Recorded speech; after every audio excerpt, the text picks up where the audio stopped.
నమస్తే, welcome to 4 Sides TV news twilight. నేను మీ సంపత్ కుమార్. ముందుగా బులెటిన్ హెడ్లైన్స్ చూద్దాం. కర్నూలు జిల్లాలో సీఎం పర్యటన, స్వచ్ఛాంధ్ర కార్యక్రమానికి హాజరు.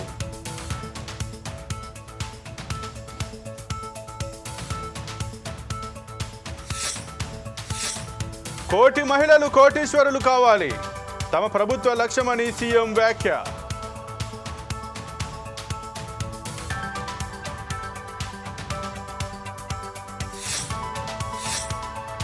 ములుగులో లొంగిపోయిన మావోయిస్టులు, 8 మంది లొంగిపోగా 20 మంది అరెస్ట్.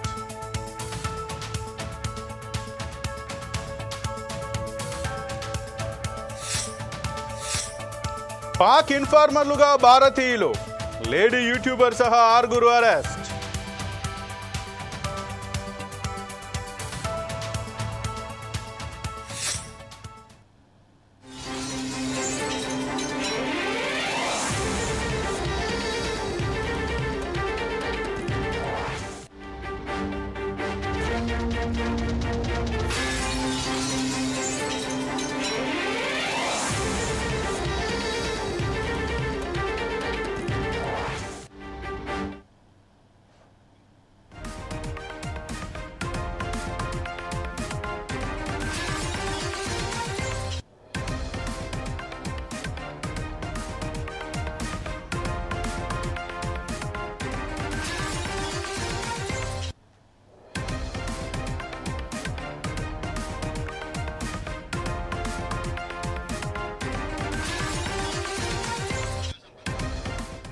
బులెటిన్లో బ్రేకింగ్ న్యూస్ చూస్తున్నాం. ఆపరేషన్ ఖగార్ ఎఫెక్ట్తో ములుగులో 8 మంది మావోయిస్టులు లొంగిపోయారు. మరో 20 మంది మావోయిస్టులను పోలీసులు అరెస్ట్ చేశారు. వారి వద్ద నుంచి భారీగా ఆయుధాలను పోలీసులు స్వాధీనం చేసుకున్నారు.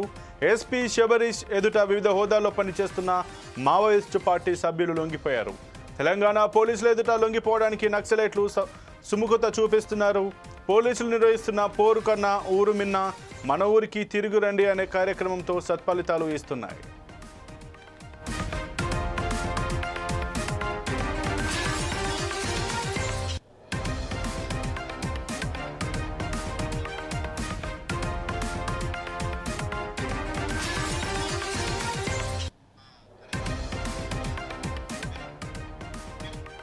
అయితే లొంగిపోయిన మావోయిస్టుల మీద ఉన్న రివార్డులు 24 గంటల్లో వారి అకౌంట్లో జమ చేస్తున్నామని ఎస్పీ శబరీష్ తెలిపారు. లొంగిపోయిన మావోయిస్టులకి పునరావాసం కల్పించి అన్ని విధాలు ఆదుకుంటామని హామీ ఇచ్చారు. వారి ఆరోగ్య సమస్యల పట్ల ప్రత్యేక శ్రద్ధ తీసుకుంటామని పేర్కొన్నారు. అజ్ఞాతంలో ఉన్న మిగతా మావోయిస్టులు కూడా జనజీవన స్రవంతిలోకి రావాలని పిలుపునిచ్చారు. ఇక ఇదే అంశానికి సంబంధించి మరింత సమాచారం మా బ్యూరో ఇన్ఛార్జ్ సుధాకర్ అందిస్తారు. సుధాకర్, చెప్పండి, ఏదైతే కేంద్ర ప్రభుత్వం ఆపరేషన్ ఖగార్ చేపట్టి ములుగు జిల్లాలోని కర్రెగుట్టల్లో చాలా రోజుల వరకు ఏదైతే కోంబింగ్ నిర్వహించిందో దానికి సంబంధించి ఆ ఆపరేషన్ ఖగార్ ఏదైతే జరిగిందో దానికి సంబంధించి ములుగులో ఈ రోజైతే 8 మంది మావోయిస్టులు లొంగిపోయినట్లుగా, అలాగే 20 మందిని పోలీసులు అరెస్ట్ చేసినట్టుగా మనకైతే సమాచారం ఉంది. దీని గురించి మీ దగ్గర ఉన్నటువంటి పూర్తి సమాచారం ఏంటి? ఆపరేషన్ ఖగార్ 2026 మార్చి 31 నాటికి భారతదేశంలో మావోయిస్టు అనే పేరు లేకుండా చేయడం కోసం మాత్రం కేంద్ర ప్రభుత్వం కొన్ని సన్నాహాలు చేయడం జరిగింది. అందులో భాగంగానే తెలంగాణ రాష్ట్రం, ఛత్తీస్గఢ్, మహారాష్ట్ర 3 రాష్ట్రాల సరిహద్దు ప్రాంతమైన కర్రెగుట్టల్లో ఆపరేషన్ ఖగార్ నిర్వహించడం జరిగింది. గత 23 రోజులుగా తెలంగాణ, ఛత్తీస్గఢ్, మహారాష్ట్ర ఈ 3 రాష్ట్రాల సరిహద్దు ప్రాంతమైన కర్రెగుట్టలో మాత్రం పోలీస్ బలగాలు కూబింగ్ నిర్వహిస్తున్నాయి. ఇందులో భాగంగా చూసుకున్న మాత్రము గత 22 రోజులు జరుగుతున్న ఈ ఆపరేషన్ ఖగార్ భాగంగా ఇప్పటికీ 32 మావోయిస్టులు పోలీస్ బలగాలు జరుగుతున్న కాల్పుల్లో మృతి జరిగింది. అయితే నిన్న సాయంత్రం మాత్రము పోలీసులు కూబింగ్ నిర్వహించిన నేపథ్యంలో కొంతమంది వాహనాలు తొలగించిన నేపథ్యంలో 8 మంది మావోయిస్టులకు సంబంధించిన వాళ్ళు లొంగిపోవడం జరిగింది. అంతేకాకుండా 28 మంది మావోయిస్టులు లొంగిపోవడం జరిగింది. కొంతమందిని పట్టుకోవడం జరిగింది, మరికొంతమందిని లొంగిపోవడం జరిగింది. ఇందులో భాగంగా చూసుకుంటే మాత్రము తెలంగాణ రాష్ట్రంలో మావోయిస్టు పార్టీ లేకుండా చేయడం కోసము ములుగు జిల్లా ఎస్పీ డాక్టర్ శబరీష్ మాత్రము శతావిధాలుగా ప్రయత్నం చేసింది. ఇప్పటికే ములుగు జిల్లాకు సంబంధించిన మావోయిస్టులు సుమారు 46 మందిని డాక్టర్ శబరీష్ వాళ్ళను పట్టుకొని, అంటే వాళ్ళను వాళ్ళ లొంగిపోయిన తర్వాత వాళ్ళని పట్టుకొని వాళ్ళకి సంబంధించిన రివార్డ్స్ వాళ్ళకి జరిగింది. అయితే గతంలో చూసుకుంటే గత 16 రోజుల క్రితం మాత్రము ఇదే జిల్లా, అంటే ఉమ్మడి జిల్లాకు సంబంధించిన సిపి ముందు కూడా సుమారు 12 మంది మావోయిస్టులు లొంగిపోవడం జరిగింది. అయితే ఒకటే చూసుకోవచ్చు, ఆపరేషన్ కగారులో భాగంగా దండకారంలో ఉన్న మావోయిస్టులు లొంగిపోవాలి, అంతేకాకుండా వాళ్లకు సంబంధించిన పూర్తిగా వాళ్ళకి ఎటువంటి వెసులుబాటు ఉందో వాళ్ళకి ఇవ్వడం కోసం రాష్ట్ర ప్రభుత్వం కానీ కేంద్ర ప్రభుత్వం కానీ కొంత వెసులుబాటు కల్పించింది. అయితే నూతనంగా గత 5-6 సంవత్సరాల క్రితము మావోయిస్టు పార్టీ లొంగిపోయిన వాళ్ళు మాత్రము సుముఖంగా లొంగిపోవడానికి ముందుకొస్తున్నారు. కానీ అంత ముందు మావోయిస్టు పార్టీలో ఉన్న వాళ్ళు మాత్రం బయటకు రావట్లేదు. ఆపరేషన్ కగారినా మాత్రము దామోదర్, హిడ్మా, ఆజాద్, వాసు ఇటువంటి వాళ్ళ కోసం మాత్రము ఆపరేషన్ కగారిన మాత్రం కేంద్ర ప్రభుత్వం పట్టడం జరిగింది. అయితే సుమారు 22 కాల వ్యవధిలో మాత్రం ఆపరేషన్ కగారిలో భాగంగా ఇదే కర్రగుట్ల మాత్రం పోలీసు బలగాలు జల్లబడుతున్నాయి. ఇప్పటివరకు జరిగిన ఎన్కౌంటర్లో సుమారు 32 మంది మావోయిస్టులు మృతి చెందగా అసలైన నాయకులు మాత్రం ఒకరు కూడా ఇప్పటివరకు పోలీసులు మాత్రం చిక్కినటువంటి సమాచారం లేదు. కానీ పోలీసులు మాత్రము ఇప్పటికీ ఆపరేషన్ కగర్ల భాగంగా కర్ర చుట్టూ మీద ప్రాంతాలు చుట్టుముట్టే ఉన్నాయి. తెలంగాణ, ఛత్తీస్గఢ్, మహారాష్ట్ర ఈ 3 రాష్ట్రాలకు సంబంధించిన ప్రాంతమైన కర్రగుట్ల మాత్రం ఇంకా కూమింగ్ అనేది కొనసాగుతూనే ఉంటుంది. కానీ ఈ రోజు మాత్రం ఇదే ములుగు జిల్లా ఎస్పీ డాక్టర్ శబరిష్ ముందు సుమారు 28 మంది మావోయిస్టు లొంగిపోయిన వాళ్ళు, అరెస్ట్ చేసిన వాళ్ళు చూసుకుంటే మాత్రము రానున్న రోజుల్లో మాత్రము తెలంగాణ రాష్ట్రంలో మాత్రము మావోయిస్టు పార్టీ అంతరించిపోతుంది అనే నినాదం మాత్రం బయటకు వస్తున్నారు. డాక్టర్ శబరిష్ మాత్రము గతంలో కూడా కొన్ని ప్రాంతాల్లో అంటే ఉమ్మడి వరంగల్ జిల్లా వ్యాప్తంగా, ములుగు జిల్లా వ్యాప్తంగా కొన్ని వాళ్ళ పోస్టులు పెట్టడం జరిగింది. మావోయిస్టు పార్టీని వీడండి, జనజీవన సేవతో కలవండి, మీ కుటుంబ సభ్యులతో మీరు సుఖంగా ఉంటే మాత్రము మీకు కావాల్సిన రాష్ట్ర ప్రభుత్వం కానీ కేంద్ర ప్రభుత్వం కానీ మీకు ఇచ్చిన వెసులుబాట్లకు మీకు ఇవ్వడానికి మేము సుముఖంగా ఉన్నామంటే అంటూ మాత్రము డాక్టర్ శబరిష్ ఎస్పీ చెప్పడం జరిగింది. ఇది చెప్పిన తర్వాత చాలా మంది 100కు 60% మావోయిస్టులు ఇదే దండకారాన్ని వీడియో వచ్చేసి లొంగిపోవడానికి ముందుకు రానుంది. కానీ ఈ మధ్య కాలంలో జరుగుతున్న 22 కాల వ్యవధిలో ఇదే ఆపరేషన్ కగర్ల భాగంగా చాలా మంది మాత్రం ముందుకు వస్తున్నారు. కానీ ఈ రోజు లొంగిపోయిన తర్వాత మాత్రం ములుగు జిల్లా కానీ తెలంగాణ రాష్ట్రంలో ఉన్న అంటే మావోయిస్టుకు పేరు గాంచిన ప్రాంతం గాంచిన వాజేడు, వెంకటాపూర్, ములుగు జిల్లా ఇటువంటి ప్రాంతాల్లో మావోయిస్టు రోజు రోజుకు అనేది దిగువ స్థాయిలోకి వస్తున్నారు. ఖచ్చితంగా ఇదే ఆపరేషన్ కగర్ల భాగంగా మార్చి 2026 వరకు మావోయిస్టులు లేకుండా చేస్తామని చెప్పి డాక్టర్ శబరిష్ చెప్పడం జరిగింది. Okay, thank you Sudhakar.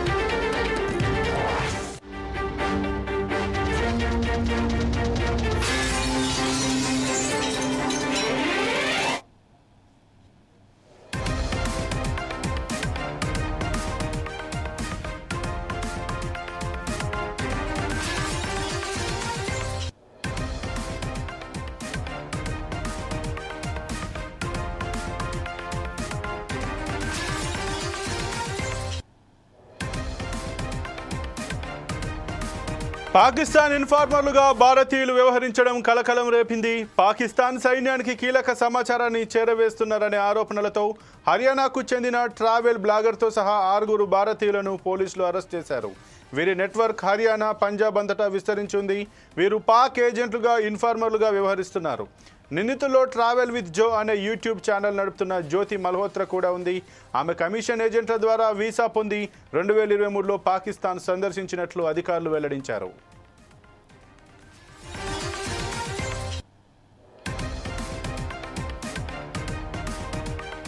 ఇక ఆమె పర్యటన సందర్భంగా న్యూఢిల్లీలోని పాకిస్తాన్ హై కమిషన్లో సిబ్బందిగా పనిచేస్తున్న హెహ్సాన్ ఉర్ రహీం అలియాస్ డానిష్తో సన్నిహిత సంబంధాలను ఏర్పరచుకుంది. డానిష్ను ప్రభుత్వం పర్సనా నాన్ గ్రాటాగా ప్రకటించి మే 13న దేశం నుంచి బహిష్కరించింది. డానిష్ జ్యోతిని పాకిస్తానీ ఇంటెలిజెన్స్ ఆపరేటివ్స్కి పరిచయం చేశాడని ఆరోపణలున్నాయి. జ్యోతి వాట్సాప్, టెలిగ్రామ్, స్నాప్చాట్ వంటి ఎన్క్రిప్టెడ్ ప్లాట్ఫామ్ల ద్వారా ఈ ఏజెంట్లతో సంప్రదింపులు జరుపుతూనే ఉంది.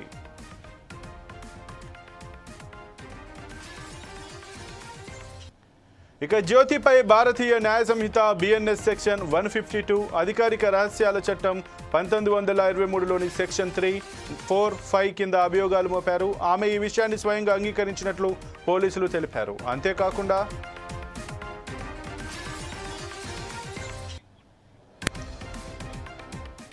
ఇక ఈ అంశానికి సంబంధించి మరింత సమాచారం మా ఇన్పుట్ ఎడిటర్ శ్రీనివాస్ అందిస్తారు. శ్రీనివాస్, చెప్పండి, ఏదైతే పహల్గామ్ ఉగ్రదాడి, ఆ తర్వాత ఆపరేషన్ సింధూర్ ఇవన్నీ జరిగిన తర్వాతకి పాక్ కాల్పుల మధ్య విరమణ ఒప్పందం జరిగింది.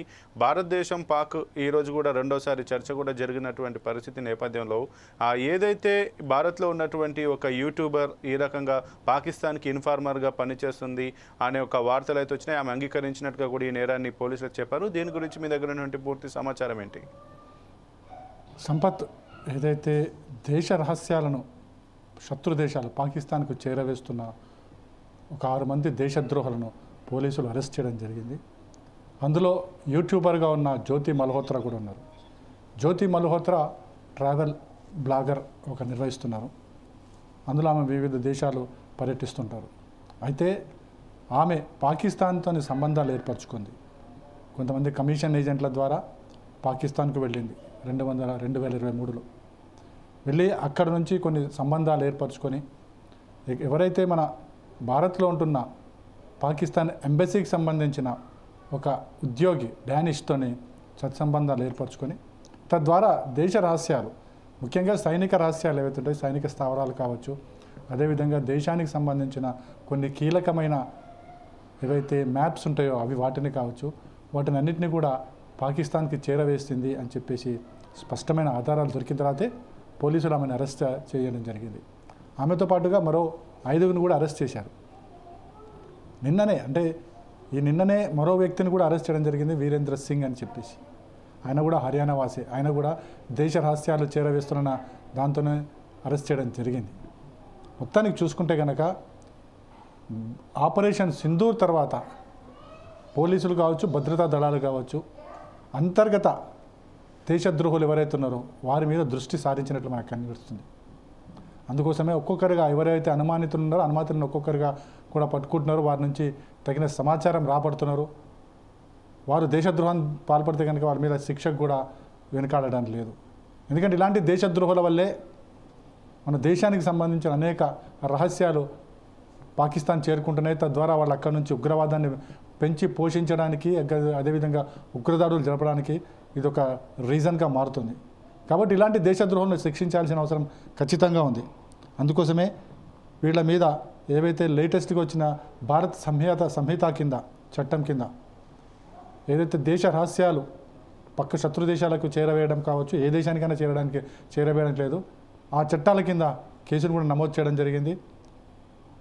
ఏదైతే జ్యోతి మల్హోత్రా బ్లాగర్ ఉందో ఆమె కూడా తాను ఈ తప్పిదం చేసినట్టు కూడా ఆమె ఒప్పుకోవడం జరిగింది.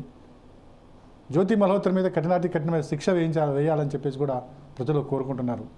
సంపత్, అయితే శ్రీనివాస్, ఏదైతే ఈ భారత్ పాక్ ఈ యుద్ధం సమయంలోనైతే భారత్ పాక్లో ఉన్నటువంటి ఉగ్రవాద స్థావరాలతో పాటు పాక్ ఎయిర్ బేస్లను కూడా దాడి చేసుకొని ఒక గట్టి గుణపాఠం అయితే చెప్పినటువంటి పరిస్థితి.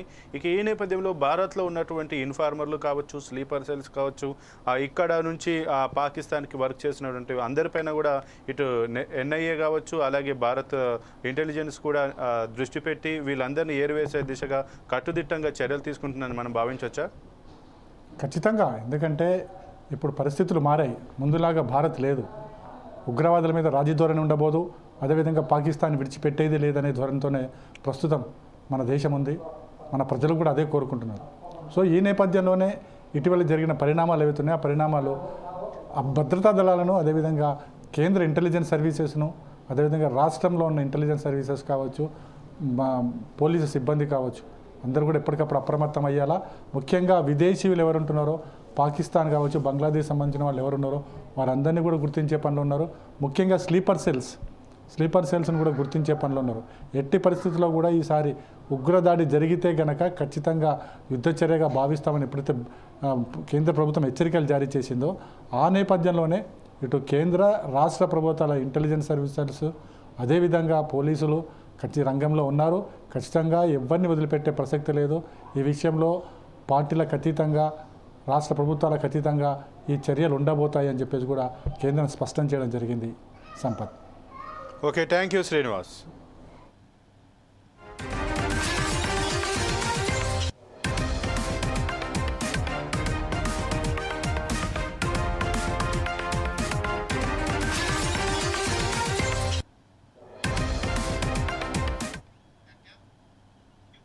మహిళలే దేశానికి ఆదర్శమని సీఎం రేవంత్ రెడ్డి అన్నారు. 1 కోటి మంది మహిళలు కోటీశ్వరులు కావాలన్నది తెలంగాణ ప్రభుత్వ లక్ష్యమని ఆయన పేర్కొన్నారు. జూబ్లీహిల్స్లో జేఆర్సీ కన్వెన్షన్లో వి హబ్ ఉమెన్ యాక్సిలరేషన్ కార్యక్రమాన్ని సీఎం రేవంత్ ప్రారంభించారు. అక్కడ ఏర్పాటు చేసిన స్టాళ్లను పరిశీలించారు. మహిళా శక్తిని ప్రపంచానికి ఇందిరాగాంధీ చూపించారని సీఎం తెలిపారు. రాష్ట్రం $1 ట్రిలియన్ ఎకానమీ చేరుకోవాలంటే 1 కోటి మంది మహిళలు కోటీశ్వరులు కావాలన్నారు. మహిళల కోసం ఆర్టీసీ బస్సుల్లో ఉచిత ప్రయాణ సౌకర్యం తీసుకొచ్చామని చెప్పారు. మహిళలే ఈ దేశానికి ఆదర్శం. మహిళా శక్తి అండగా నిలబడితే ఈ దేశం అభివృద్ధి పదం వైపు నడుస్తుంది అని చెప్పి నిరూపించిన పార్టీ ప్రభుత్వం కాంగ్రెస్ పార్టీ, మా ప్రభుత్వం.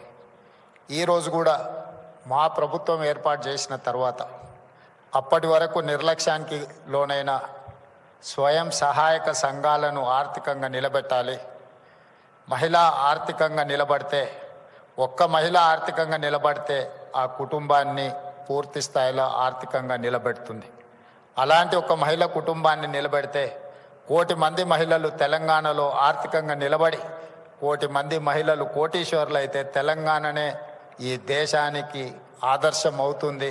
ఈ దేశాన్ని ఆర్థికంగా నిలబెట్టాలి అని అంటే తెలంగాణ రాష్ట్రం $1 ట్రిలియన్ ఎకానమీకి అభివృద్ధి చెందాలి అని అంటే 1 కోటి మంది మహిళల్ని కోటీశ్వరులను చెయ్యాలన్న లక్ష్యంతో ఈరోజు మా ప్రభుత్వం పనిచేస్తుంది.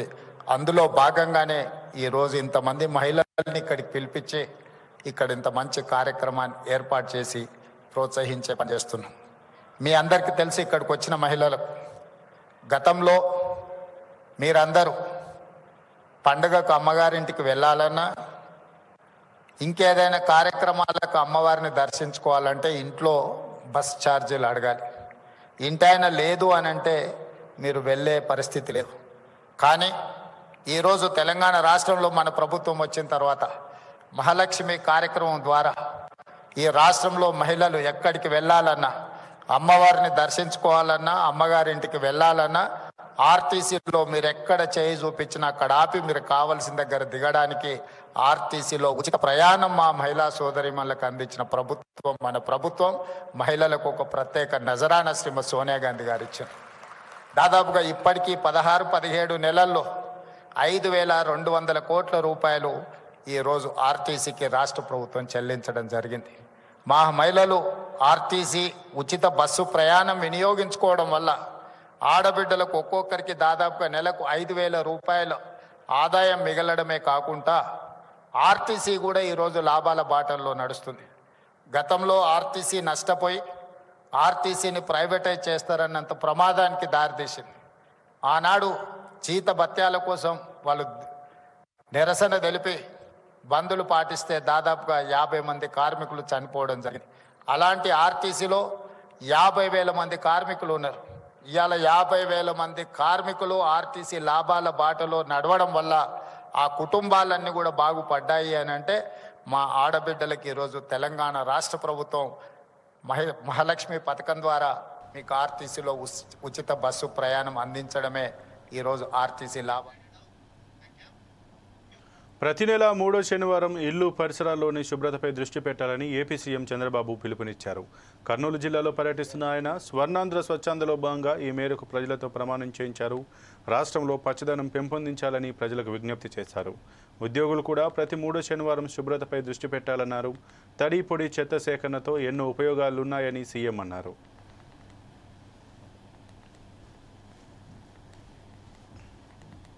ఇలాంటి ఆర్గనైజేషన్స్ కొన్ని వందల మంది రావాలి. రాష్ట్రం మొత్తం ప్రపంచానికి ఒక ఆదర్శంగా మన రాష్ట్రాన్ని తయారు చేసుకుంటాం. దానికి పూర్తిగా మీరు సహకరిస్తే మీ నెంబర్ చెప్పమ్మా, వాళ్ళకు గట్టిగా చెప్పమ్మా. 9701862730 సుధారాణి. ఓకే అమ్మా, మీరు అదే నెంబర్ కూడా మేము పబ్లిసిటీ ఇస్తాం. మీరు అందరినీ హ్యాండిల్ చేయగలుగుతారా? ఎంతమంది వచ్చినా లైన్లోకి మీరు చెప్పండి.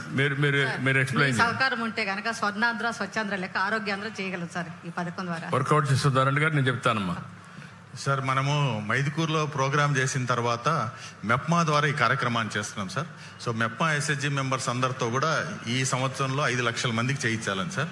సో దానికి టెక్నికల్ పార్ట్నర్గా సిటీ ఆఫ్ టెర్రస్ గార్డెన్స్ వాళ్ళు, ఎందుకంటే ఆల్రెడీ వీళ్ళు చేస్తున్నారు కాబట్టి వీళ్ళని పార్ట్నర్ చేస్తున్నాం సార్. ఎంతమంది ఉన్నారు ఇలాంటి ఆర్గనైజేషన్లు? సార్ మొత్తం ఈ ఆర్గనైజేషన్ వచ్చేసి మన ఏపీలో 30,000 ఉన్నారు సార్. వీళ్ళు ఉన్నారు, వీళ్ళు కాకుండా ఇంకెవరు?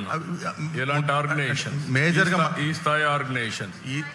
ఈ స్థాయిలో ఇదే ఉంది సార్. ఇంకా we are searching for some other. మీరు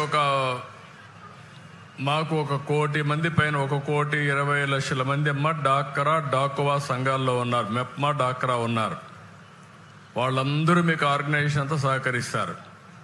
మీరు నాలెడ్జ్ పార్ట్నర్గా ఉండి ఈ సంవత్సరం 75,000 నుంచి 10 లక్షలకు వెళ్ళాలి.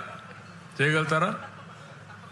ఓకే, వారికి ఒక బాధ్యత చెప్తున్నా. నాలెడ్జ్ పార్ట్నర్గా చేరతారు. మా డాక్రా సంఘాలు ఉన్నాయి, మెప్మా సంఘాలు ఉన్నాయి.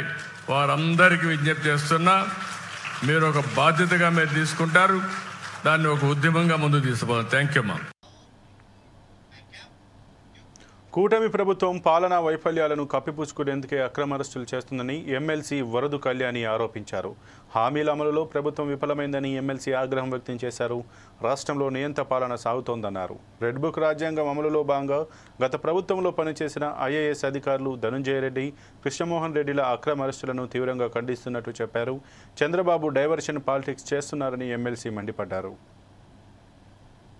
ఐఏఎస్ అధికారి అయిన ధనుంజయ రెడ్డి గారిని, ఓఎస్డీ కృష్ణమోహన్ రెడ్డి గారిని అరెస్ట్ చేయడం చాలా దారుణం, చాలా దుర్మార్గకరమైన చర్య. దీన్ని మేము తీవ్రంగా ఖండిస్తూ ఉన్నాము. రెడ్ బుక్ రాజ్యాంగం అమలులో భాగంగా, రాజకీయ కక్ష సాధింపు చర్యల్లో భాగంగా గత ప్రభుత్వంలో పనిచేసిన అధికారుల్ని ఈ విధంగా అరెస్ట్ చేయడం ఎంతవరకు సమంజసం? ప్రజలందరూ దీన్ని గమనిస్తూ ఉన్నారు. ఈ కూటమి ప్రభుత్వం అధికారంలోకి వచ్చాక మనం చూసాం, ఎన్నికల టైంలో ఎన్నో హామీలు ఇచ్చారు. ఏ ఒక్క హామీని కూడా అమలు చేయని పరిస్థితి మనం చూస్తూ ఉన్నాము. దాంతో ప్రజల్లో తీవ్రమైన వ్యతిరేకత ఈ ప్రభుత్వం మీద వచ్చింది. ఈ రోజు తీసుకుంటే మహిళలు, రైతులు, వ్యాపారులు, అలాగే ఉద్యోగులు అందరూ కూడా ఈ ప్రభుత్వం తాలూకా హామీలు నెరవేర్చని పరిస్థితి చూసి ఈ ప్రభుత్వాన్ని తిట్టుకుంటూ ఉండే పరిస్థితి, ఈ ప్రభుత్వం మీద తీవ్రమైన వ్యతిరేకత చూపించే పరిస్థితి మనం చూస్తూ ఉన్నాము. సో ఈ వ్యతిరేకతని, ఈ పాలనా వైఫల్యాన్ని కప్పిపుచ్చుకోవడానికి ఇలాంటి డైవర్షన్ పాలిటిక్స్ చేస్తూ ఇంత దుర్మార్గంగా లేని మద్యం స్కామ్ ని వీళ్ళు తీసుకొచ్చి అందులో భాగంగా రాజకీయ నాయకుల్ని, అధికారుల్ని ఇలా దుర్మార్గంగా అరెస్ట్ చేయడం ఎంతవరకు సమంజసం? అసలు మనం ప్రజాస్వామ్య దేశంలో ఉన్నామా, రాక్షస రాజ్యంలో ఉన్నామా అర్థం కాని పరిస్థితి ఈ రోజుల్లో కనిపిస్తూ ఉంది. అసలు మద్యం అమ్మకాలు తగ్గితే స్కామా, మద్యం అమ్మకాలు పెరిగితే స్కామా? గవర్నమెంట్ మద్యం అమ్మితే స్కామ్ అవుతుందా? ప్రైవేట్ వ్యక్తుల చేతికి మద్యం అమ్మకాలు అప్పజెప్తే స్కామ్ అవుతుందా? ఈ మాత్రం కామన్ సెన్స్ కూడా ఈ ప్రభుత్వానికి లేకుండా ఈ విధంగా దుర్మార్గంగా అరెస్టుల పర్వం కొనసాగిస్తూ ఉండే పరిస్థితి, కక్ష సాధింపు చర్యలు చేస్తూ ఉండే పరిస్థితి మనం చూస్తూ ఉన్నాం. సరస్వతి పుష్కరాల నేపథ్యంలో భక్తుల రద్దీ పెరిగింది. శని ఆదివారాలు కావడంతో వాహనాలు భారీగా చేరుకుంటున్నాయి. దీంతో మహాదేవ్పూర్, కాళేశ్వరం రహదారిలో వాహనాల రాకపోకలకు అంతరాయం ఏర్పడింది. వాహనాలను క్రమబద్ధీకరించేందుకు జిల్లా కలెక్టర్ రాహుల్ శర్మ, ఎస్పీ కిరణ్లు బైక్పై తిరుగుతూ ట్రాఫిక్ క్లియర్ చేశారు. శుక్రవారం అర్ధరాత్రి ఈదురుగాలులు రావడంతో పుష్కర ఘాట్తో పాటు పలు ప్రాంతాల్లో ఏర్పాటు చేసిన తాత్కాలిక వసతులు పాడయ్యాయి. వీటిని త్వరితగతిన పునరుద్ధరించారు. భక్తులకు ఇబ్బందులు కలగకుండా యుద్ధ ప్రాతిపదికన పనులు చేపట్టారు.